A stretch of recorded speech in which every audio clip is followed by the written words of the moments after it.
যারা মানসিকভাবে খুব দুর্বল হয় তারা এই কটা কাজ খুব বেশি করে। প্রথম, ভীষণ কমপ্লেন করে, সব জিনিস নিয়ে তাদের একটা করে নালিশ থাকে। 2 নম্বর, প্রোকাস্টিনেট বেশি করে, সকালের কাজটা না সকালে করব না বিকেলে করব, বিকেলের কাজটা না কালকে করব, এইভাবে সে সব জিনিসগুলোকে ঠেলতে থাকে।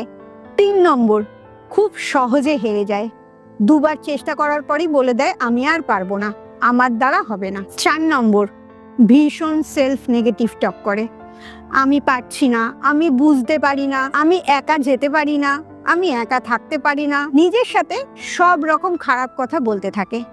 5 নম্বর, ইনস্ট্যান্ট গ্র্যাটিফিকেশন চাই, অনেকটা লটারির টিকিট কাটার মতো, এক্ষুনি এক্ষুনি তারা বড় লোক হতে চায়। যে কোনো জিনিস তুমি যদি এক্ষুনি পেতে চাও, এক্ষুনি টাকা জমা দিলাম এতগুলো টাকা হয়ে যাবে, এক্ষুনি একটা কাজ করলাম তার একটা ভালো রেজাল্ট এসে যাবে, এক্ষুনি ভগবানের কাছে একটা জিনিস চাইলাম জিনিসটা আমার কাছে চলে আসবে। এই ইনস্ট্যান্ট গ্র্যাটিফিকেশনটাই তোমার দুর্বল মনের লক্ষণ।